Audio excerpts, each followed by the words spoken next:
México está lleno de misterios. Historias que parecen inventadas, pero que ocurrieron de verdad.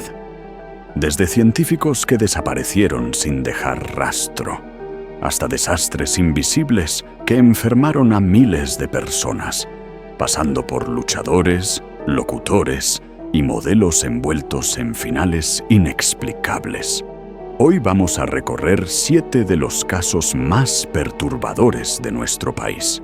Hechos reales, documentados y a la vez rodeados de preguntas sin respuesta. Y para empezar, vayamos al misterio de un hombre que dedicó su vida a estudiar la conciencia humana y que una noche, simplemente, se desvaneció. El enigma de Jacobo Grinberg. Jacobo Grinberg no era un hombre común. Nació en 1946 y desde muy joven mostró un interés que lo marcaría para siempre. Entender cómo funciona la mente humana.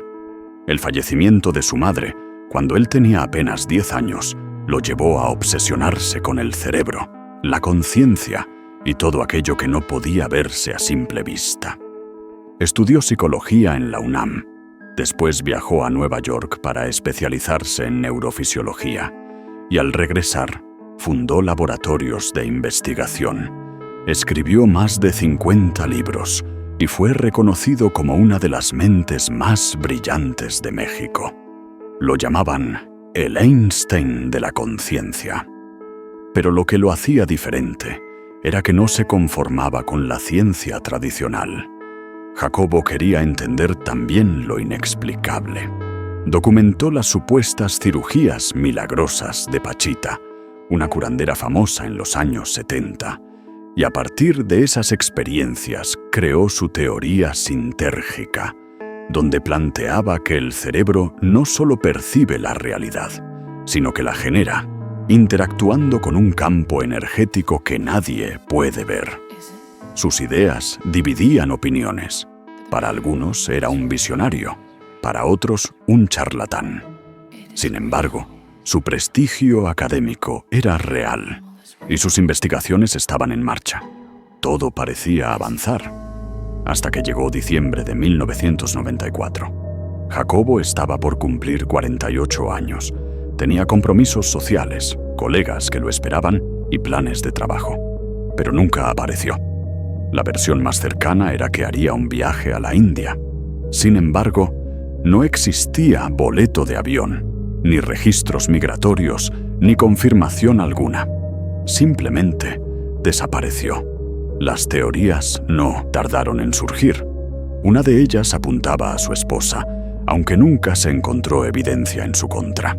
Otra sugiere que incomodó a figuras de poder con sus investigaciones y que fue silenciado. Y, para los más místicos, Jacobo logró lo que siempre buscó: trascender la conciencia y desaparecer de nuestra realidad.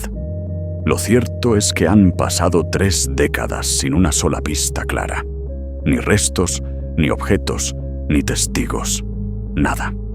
El hombre que dedicó su vida a estudiar la mente humana terminó convirtiéndose en un misterio más de México. A finales de 1983, en Ciudad Juárez, 2 trabajadores de mantenimiento del Centro Médico de Especialidades tomaron una decisión que cambiaría la vida de miles de personas sin saberlo. Vicente Sotelo y Ricardo Hernández recibieron permiso para llevarse equipos viejos del hospital y venderlos como chatarra. Entre sillas rotas y mesas oxidadas encontraron una máquina extraña. Era pesada, difícil de mover, y dentro escondía un cilindro metálico que llamaba la atención por su tamaño.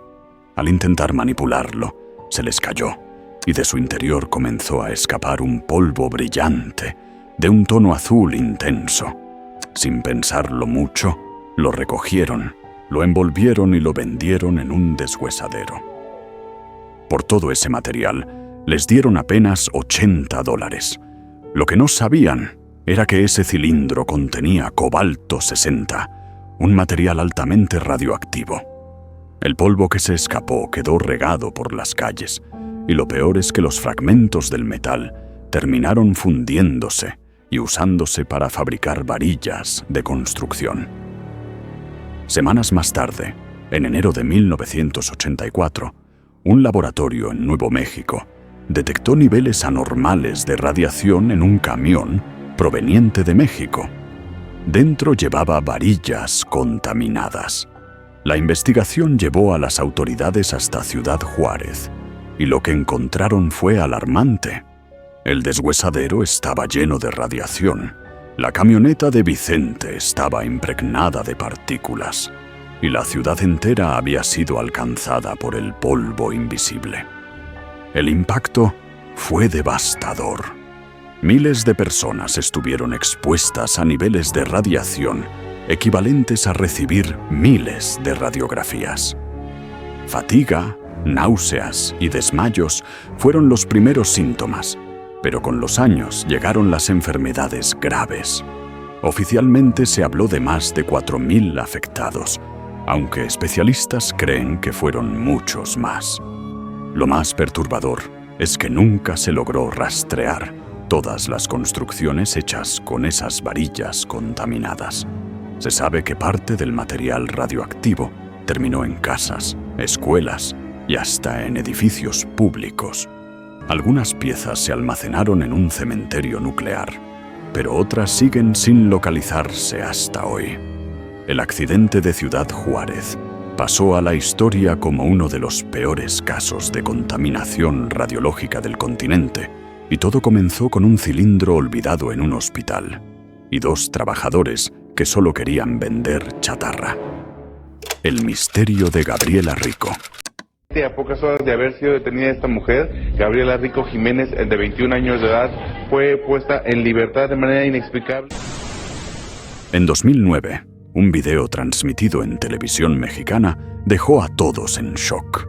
En él aparecía una joven modelo de 21 años, Gabriela Rico Jiménez, gritando desesperada frente a las cámaras.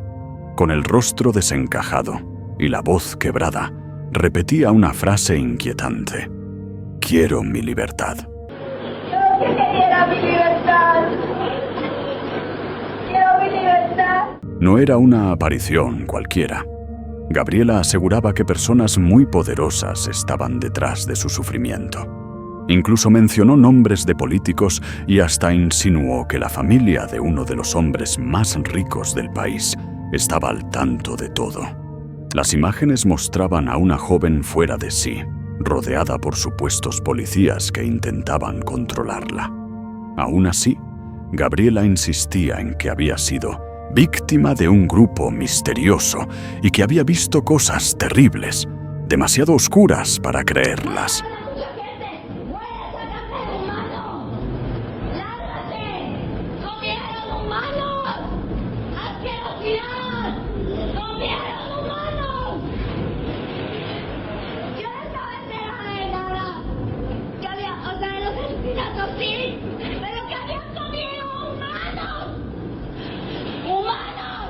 Lo extraño es lo que pasó después. Tras ser subida a una patrulla, nadie volvió a saber de ella. No hay registros oficiales, no hay reportes de desaparición. Y lo más inquietante, si hoy se busca su nombre en Internet, la información es escasa, casi inexistente, como si alguien se hubiera encargado de borrar su rastro digital. Las teorías se multiplicaron. La más conocida asegura que Gabriela desapareció porque estaba revelando secretos de las élites mexicanas. Otra sugiere que su comportamiento fue producto de alguna sustancia que la alteró. Y una tercera sostiene que fue enviada a un centro de rehabilitación fuera del país, aunque tampoco hay pruebas de eso. El caso quedó en el limbo. Ni confirmación oficial, ni cierre, ni explicaciones claras. Una modelo que tuvo fama, portadas de revistas y apariciones en televisión, y que de un día para otro desapareció del mapa como si nunca hubiera existido. Hasta hoy, el nombre de Gabriela Rico sigue siendo uno de los mayores enigmas mediáticos en México. Una historia que combina poder, desaparición y un silencio incómodo que nunca se ha roto. La muerte misteriosa de Abismo Negro. En el mundo de la lucha libre mexicana, pocos nombres eran tan reconocidos como Abismo Negro. Con su máscara imponente y su estilo de rudo espectacular, conquistó a miles de fanáticos desde finales de los años 80. Su sello característico era aparecer en el ring con un encendedor y lanzar llamaradas al aire. Un espectáculo que lo convirtió en figura central de la AAA. Pero en marzo de 2009, su historia dio un giro trágico. Viajaba en un autobús rumbo a la Ciudad de México cuando, de repente, cerca de la medianoche, comenzó a gritar desesperado al chofer que detuviera el vehículo. Sus compañeros intentaron calmarlo, pero Abismo Negro estaba fuera de control. Insistía en que debía bajar, como si algo lo persiguiera. Finalmente, se lanzó a la oscuridad del bosque y desapareció entre los árboles. Horas más tarde, su esposa recibió un mensaje de texto. «Estoy perdido en un cerro». Alarmada, contactó a promotores de lucha libre y a la policía. Se organizó una búsqueda y, al amanecer, su cuerpo fue encontrado en un río cercano. La versión oficial fue que Abismo Negro cayó por un barranco en la oscuridad y murió ahogado. Pero sus compañeros recordaron algo inquietante. Desde hacía meses, él hablaba de visiones extrañas. Decía que a veces veía al diablo siguiéndolo. Aquella noche, según testigos, gritaba que el diablo estaba dentro del autobús. La explicación más lógica apuntaba a una crisis provocada por el uso de sustancias. Sin embargo, la autopsia no encontró rastros de drogas en su organismo. Otra versión aseguraba que sufría problemas de salud mental que se intensificaron esa noche. Lo cierto es que un luchador en la cima de su carrera, querido por el público y con giras en puerta, murió en circunstancias que nunca quedaron del todo claras. Un accidente para algunos, un episodio paranormal para otros.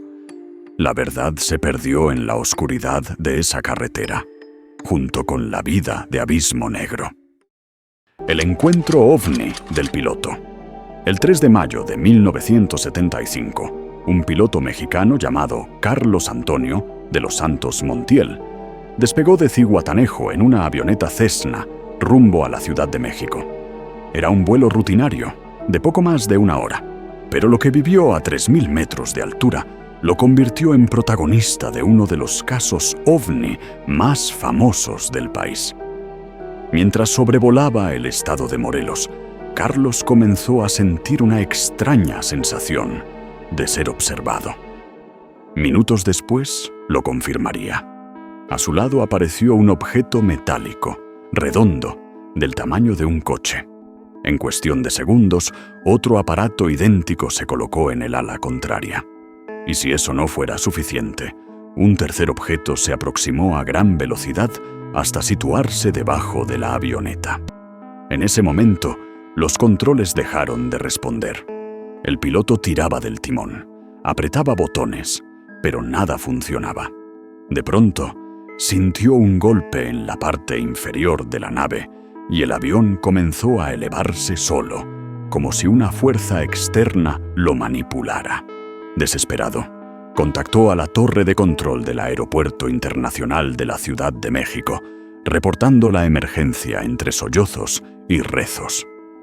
Tras varios minutos de tensión, los objetos desaparecieron tan rápido como habían llegado. Carlos recuperó el control, pero había un nuevo problema. El tren de aterrizaje no funcionaba. Se preparó para un aterrizaje forzoso, hasta que, inexplicablemente, el mecanismo volvió a operar justo antes de tocar tierra. La avioneta logró aterrizar y él sobrevivió. La explicación oficial nunca fue clara. Algunos afirmaron que Carlos sufrió alucinaciones provocadas por el estrés o el mal clima. Pero la aeronave mostraba daños físicos, un golpe en la parte baja que coincidía con su relato. Además, Pasó pruebas psicológicas que demostraron que estaba en perfecto estado mental. El caso de Carlos Antonio de los Santos se convirtió en un referente de la ufología mexicana. Hasta hoy, nadie puede explicar qué ocurrió realmente aquella tarde en el cielo. ¿Fueron simples ilusiones o un encuentro con algo que no pertenece a este mundo? La llamada maldita de Ángel Ordóñez. En 2008, un locutor de radio en Chihuahua llamado Ángel Roberto Ordóñez conducía un programa nocturno muy popular. La dinámica era simple. Los oyentes llamaban para contar anécdotas, historias personales y, en ocasiones, experiencias paranormales. Una de esas noches atendió una llamada que cambiaría su vida para siempre. Una mujer que se presentó como Victoria relató que estaba preocupada por su hija de 17 años. Contó que la joven había cambiado de comportamiento en poco tiempo. Se volvió agresiva, se vestía distinto y fue sorprendida jugando con la ouija junto a sus amigas. Incluso dijo haber encontrado en su casa velas negras y fotos familiares en extraños rituales. Mientras narraba lo sucedido, la mujer comenzó a sentirse mal en vivo. Su voz se quebraba. Decía que tenía frío y escalofríos, hasta que, de pronto, la llamada se interrumpió. Cuando volvió al aire, la situación fue aún más perturbadora. De fondo se escuchaban gritos, golpes y una voz juvenil que parecía agredirla. Entre sollozos, la mujer alcanzó a decir que su hija la odiaba, y luego se escuchó algo que heló a todos los oyentes. «Te vas a morir». La transmisión se cortó abruptamente. Ángel quedó impactado y los radioescuchas también. A partir de esa noche, su programa nunca volvió a ser igual. Con el tiempo, quienes lo conocían aseguraron que el locutor cambió de carácter. Sus emisiones se tornaron más oscuras y en su vida personal comenzó a mostrar actitudes obsesivas y violentas. En 2011, todo terminó en tragedia cuando fue arrestado y condenado a 30 años de prisión por un crimen terrible relacionado con su pareja adolescente. Para muchos, aquel descenso comenzó con esa llamada. Algunos creen que fue simple casualidad. Otros aseguran que esa noche, Ángel Ordóñez quedó marcado por algo que lo acompañó hasta su caída. Una historia que combina lo paranormal con lo humano y que hasta hoy sigue siendo recordada como la llamada maldita. Lidia Cacho y la red de poder. En 2003, la periodista mexicana Lidia Cacho comenzó a investigar un tema que parecía demasiado grande y peligroso: una red de explotación y abusos vinculada a empresarios y políticos de alto nivel. Todo empezó cuando escuchó testimonios de jóvenes que señalaban a John Sukkar Kuri, un empresario de origen libanés radicado en Cancún. Detrás de su fachada de hotelero respetado, operaba un negocio siniestro protegido por amigos en el poder. No actuaba solo. Entre sus aliados estaba otro empresario, Kamel Nazif, conocido como el rey de la mezclilla. Lidia reunió pruebas, publicó testimonios y en 2005 lanzó el libro Los demonios del Edén, donde señalaba con nombres y apellidos a quienes participaban y protegían esta red. La reacción fue brutal. Pocas semanas después, fue detenida ilegalmente y trasladada de Cancún a Puebla, donde fue golpeada y amenazada para retractarse. Lo que nunca imaginaron sus agresores es que una llamada telefónica los delataría. En una grabación filtrada, se escuchaba al entonces gobernador de Puebla, Mario Marín, agradeciendo a Kamel Nazif por darle un coscorrón a esa vieja cabrona. Aquellas palabras se volvieron virales y mostraron de manera cruda la colusión entre empresarios y autoridades para silenciar a una periodista. A pesar de todo, Lidia sobrevivió al hostigamiento y continuó denunciando. Con el tiempo, Sukkar Kuri fue condenado a más de 100 años de prisión en Estados Unidos, aunque muchos otros implicados nunca enfrentaron la justicia. El caso de Lidia Cacho expuso no solo a una red criminal, sino también al sistema de impunidad que la protegía. Su valentía la convirtió en símbolo internacional de la libertad de prensa, pero también mostró lo peligroso que puede ser en México enfrentarse a los intereses del poder. 7 historias muy distintas entre sí. Un científico que desapareció sin dejar rastro. Un accidente invisible que contaminó a miles de personas. Una modelo que se esfumó tras denunciar a los poderosos. Un luchador que murió entre visiones extrañas. Un piloto que juró haber sido controlado por objetos desconocidos. Un locutor que terminó marcado por una llamada maldita. Y una periodista que desafió a empresarios y políticos pagando con años de hostigamiento. Cada historia nos recuerda que en México, lo perturbador no solo existe en el terreno de lo paranormal, sino también en la corrupción, el silencio y la impunidad. Lo inexplicable puede tomar muchas formas, desde un fenómeno en el cielo hasta una desaparición que nunca se investiga. Al final, estos hechos comparten algo en común. Son heridas abiertas que no tienen cierre. Preguntas sin respuesta que nos siguen acompañando. Porque en este país, lo perturbador no siempre se encuentra en las leyendas. Muchas veces está en la realidad misma.